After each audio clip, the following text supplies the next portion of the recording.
Bonjour tout le monde, bienvenue à l'émission C'est bon. Qui dit automne, ça rime avec pommes. Et puis bon, avec toutes les couleurs qu'on a, on a décidé de faire des recettes de pommes pour vous. Et c'est Thelma qui va nous dire ce qu'on va faire aujourd'hui. Alors Nancy, aujourd'hui, je vous ai préparé une succulente recette. On va faire une superbe de belle croustade aux pommes avec bleuets. Alors restez avec nous.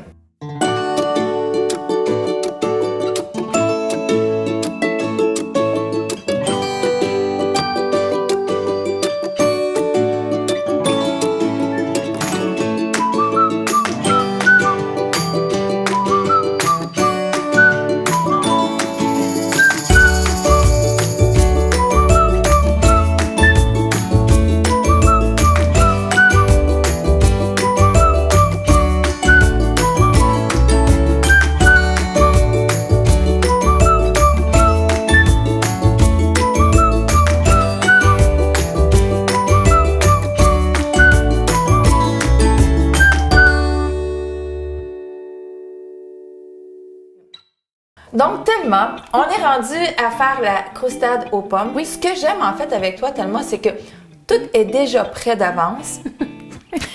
moi, je l'ai dit la dernière fois, je suis pas la personne qui aime le plus faire à manger. Oui, mais disons que je suis celle qui aime beaucoup goûter.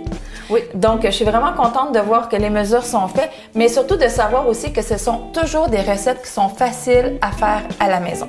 Oui, mais il faut que ça soit pratique dans une cuisine. On n'aime pas ça, passer trop de temps à trop mesurer tout, être mélangé dans nos recettes. Moi, j'aime ça quand c'est efficace, quand c'est facile. Et je me dis, ben, pourquoi pas? Tout est prêt. Merci, bonsoir. On fait que mélanger les ingrédients ensemble. Et voilà. Oui, puis ce que j'aime aussi, c'est parce que souvent les gens, quand c'est le temps des pommes, oui. Parce que là, bon, c'est le temps des pommes, les couleurs sont belles et tout ça. Bon, on a plusieurs sortes de pommes ici au Québec. Et puis quand c'est le temps des pommes, bien souvent, on va en acheter beaucoup pour se rendre compte que, en tout cas, moi, je parle de Jean-François, il faut qu'elle soit vraiment croquante, mais vraiment dure. Sucrée. Même pas. Moi, comme je te disais la dernière fois, il aime ça un petit goût surette, un petit peu. Non, moi, il faut que ça soit très sucré. Mais c'est sûr que pour les recettes, c'est préférable sucré. Oui. Mais ce qui arrive, c'est que souvent, elles vont ramollir quand même vite. Ah, elles sont bonnes quand on les cueille de l'arbre, puis bon, quelques jours. Mais après ça, on est pris, on dirait, avec nos pommes parce qu'elles sont un peu plus molles, sont moins croquantes. Et c'est là que les recettes deviennent importantes parce que jetez pas vos pommes, donnez pas juste vos pommes aux chevreuils parce que c'est le temps de la chasse. Pauvres, ils ont faim. Oui, je sais, mais c'est bon des pommes, mais j'avoue que faire de la croustade aux pommes, là, quand nos pommes sont rendues un petit peu trop molles pour croquer dedans.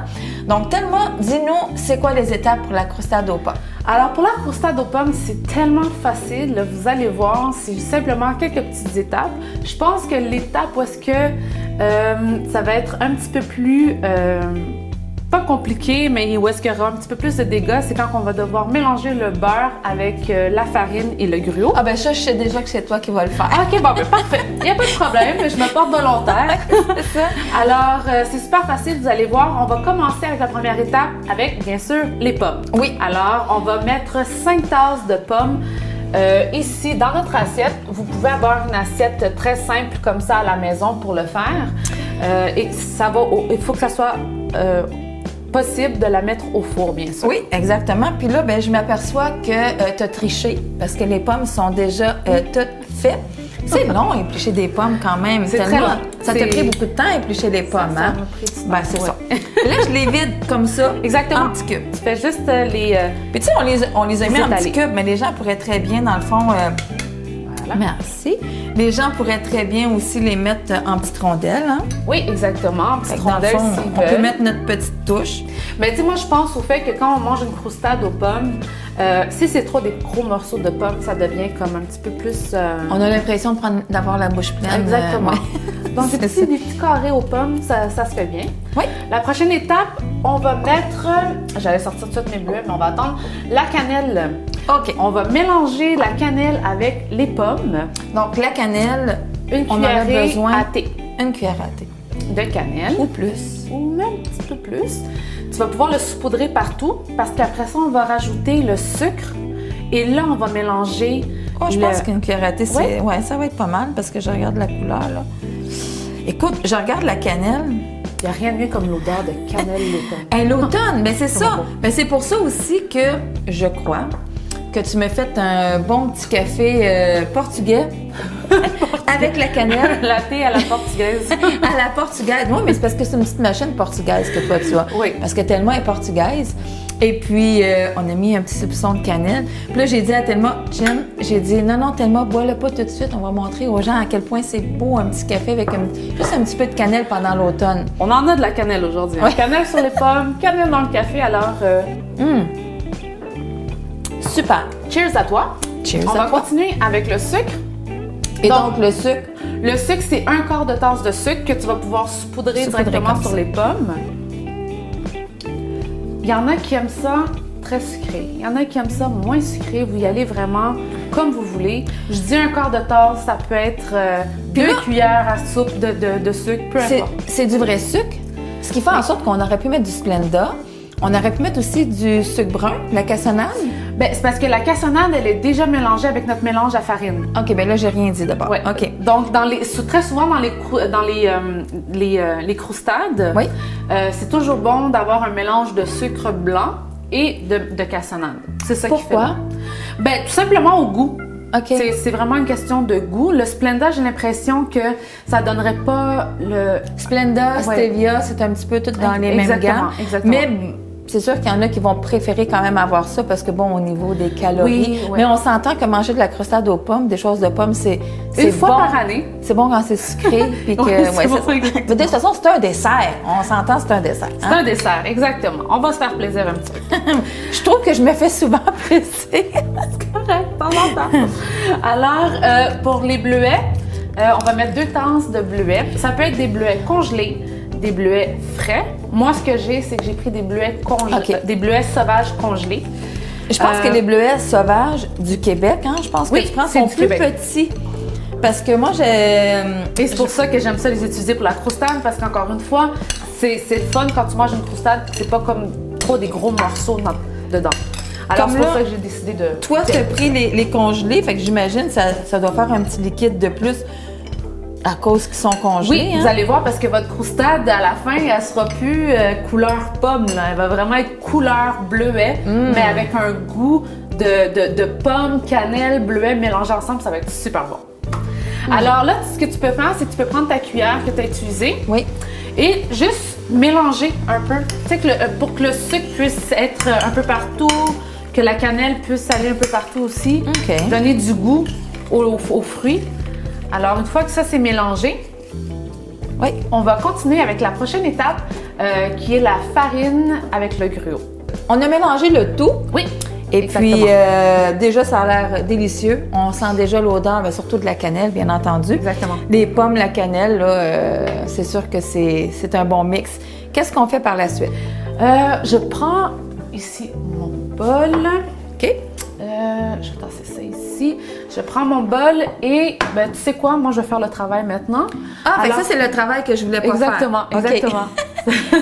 C'est le mélange de farine. Donc, OK. tu peux me donner une tasse de farine avec une pincée, ou plutôt une cuillerée à thé de poudre à pâte. Fait que donc, tu as déjà mélangé les deux Exactement. ensemble. OK. Voilà. On va mettre ça là. Je vais prendre maintenant 2 tasses de gruau. C'est un gruau qui est nature. Oui, exactement. OK. Gruau nature, du gruau régulier et non le gruau. Il y a un gruau qui se vend sur le marché aussi qui est plus mince, qui est très bon pour lorsqu'on veut se faire du gruau le matin. Mais celui-là, il est vraiment à son état naturel, un petit peu plus épais et c'est préférable pour faire des croustades. OK. Mais quelqu'un qui n'en aurait pas pourrait quand même fonctionner avec l'autre gruau. Oui, exactement, OK. exactement. On va y aller aussi avec maintenant 3/4 de tasse de cassonade. Je pense que la cassonade donne toujours un petit goût un peu caramélisé. Quand on les fait exactement, chauffer, là. exactement. Ça va être succulent. Et là, maintenant, on va rajouter le beurre. OK. Beurre. Si on parle de beurre, hey, ça en fait beaucoup, ça, du beurre. Dans la recette que je vous offre aujourd'hui, c'est une demi-tasse de beurre. Maintenant, ce qu'on va faire, c'est qu'on va en prendre une partie pour le mélanger ici avec la farine et le gruau. Et on va en garder juste un petit peu. Parce que moi, j'aime ça mettre le beurre à la fin par-dessus pour que ça vienne comme fondre dans le four. Fait, dans le fond, ce que tu me dis, c'est que tantôt, je parlais du sucre, mais avec la tonne de beurre qu'on a là, J'aurais pas dû parler du sucre, là, parce que ça en fait, là. Ça en fait, mais croyez-moi que les croustades, ça vaut la peine. Ça vaut la peine. Là, est-ce qu'on met un beurre salé, semi-salé, pas salé? Moi, personnellement, j'utilise toujours du beurre salé. Sucré-salé, c'est bon. Oui, exactement. Mais on pourrait utiliser l'autre sans problème. Exactement. Donc, comme je vous disais... La quantité du beurre est? Pour ce qui est de la quantité, c'est une demi-tasse de beurre. OK. Une demi-tasse de beurre. Des fois, on a de la misère à calculer une demi-tasse de beurre sans être obligé de Est-ce que tu veux que je te donne un truc? Ben oui. Ben, c'est parce que quand tu achètes ton beurre, sur l'emballage du beurre, il y a déjà les tasses écrites dessus. Non! Les mesures écrites dessus. J'ai jamais vu ça. Je suis en train de me mettre du beurre dans la face. Donc, tu peux, à partir de ton emballage, voir qu'est-ce qui est une demi-tasse, un quart de tasse, peu importe. Et c'est ça, Parce que moi, souvent, là, ce que je faisais, c'est que je prenais le beurre, puis là, je le mettais dans ma tasse, puis là, j'y allais à peu près. Hein, on s'entend?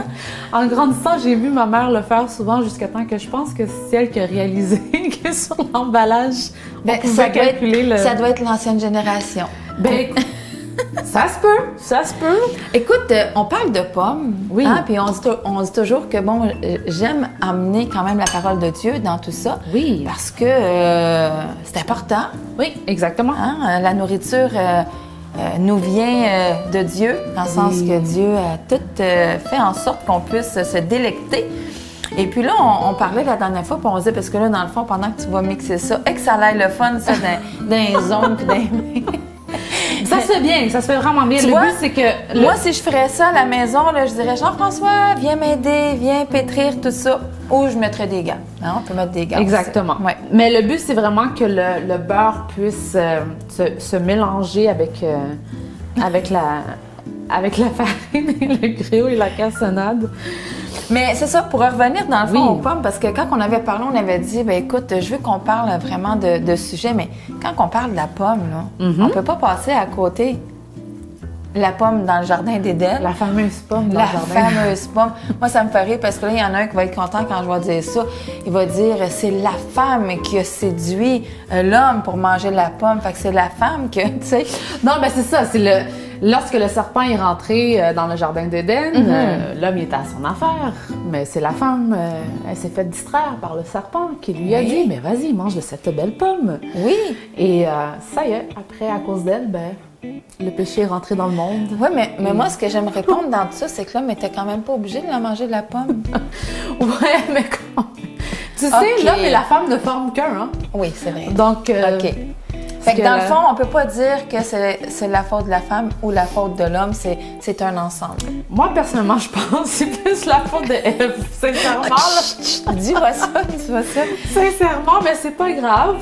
À la fin de la journée, écoute, même si tout ça est arrivé, ça reste qu'aujourd'hui, on mange des pommes, puis on va pas les manger en pensant que Ève a fait ce qu'elle a fait. Fait qu'il faut en profiter de nos petites pommes aujourd'hui sans trop s'en faire avec les histoires, pas les histoires, mais parce que dans le fond, dans la Bible, là, c'est ça, quand on parle de la pomme, on détermine la pomme, tu sais, mais c'est sûr que avec toute l'histoire dans la Bible, puis ceux qui veulent voir, c'est vraiment dans la Genèse, hein, parce que c'est le début, dans le fond, de la création du monde. Et puis, c'est ça, on parle de la pomme, on parle que, comme tu mentionnais, qu'Ève a été séduite par le serpent, puis que là, elle a dit à son mari, viens, goûte, tu vas pouvoir voir la vérité, et puis tes yeux vont s'ouvrir et tout ça. Mais je comprends en même temps, parce qu'une pomme, c'est tellement bon. c'est succulent. Oui, exactement. Fait que, écoute, fait qu'on retrouve dans le fond la pomme dans la Bible. Et puis, ça fait partie des aliments auxquels on parle. Exactement. Oui. Et puis là, maintenant, on va continuer avec la prochaine étape de la recette. Fait qu'on s'aperçoit, dans le fond, là, que ça n'a pas fait quand même une boule, là. C'est pas comme, tu sais... Non, ça n'a pas fait une boule. Mais au moins, on sait que tout est mélangé. Le beurre, c'est vraiment bien mélangé avec le restant des ingrédients. Puis ça, tu sais, à la main, tu vas le sentir quand tu le mélanges. Là, fait que moi, je te laisse laver tes mains. Oui. Puis, dans le fond, moi, je vais déposer sur le dessus. Exactement. C'est bien ça. Juste l'étaler partout. Je vais prendre ta petite chose ici. Fait que moi, j'ai le travail le plus facile et quand même le plus agréable. Donc, on dépose. C'est sûr, comme les dernières fois, on vous mentionnait que chaque fois qu'on doit faire cuire quelque chose, merci Thelma qui prend le temps la veille de faire la même recette pour être capable là, justement de pouvoir vous montrer le résultat aujourd'hui.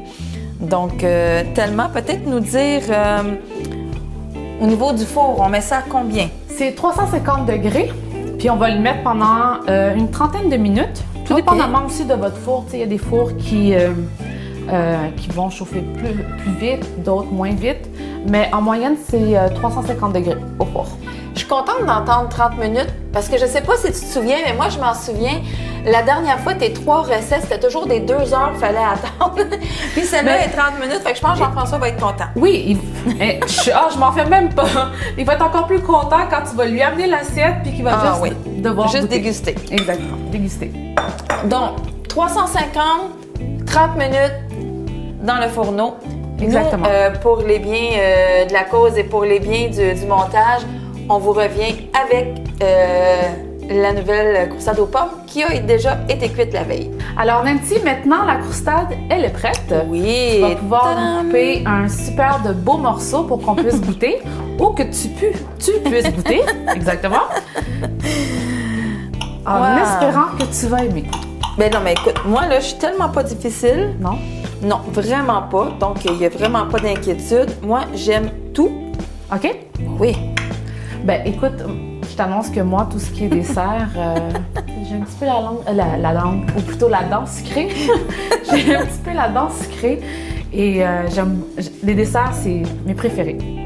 Oups. Bon.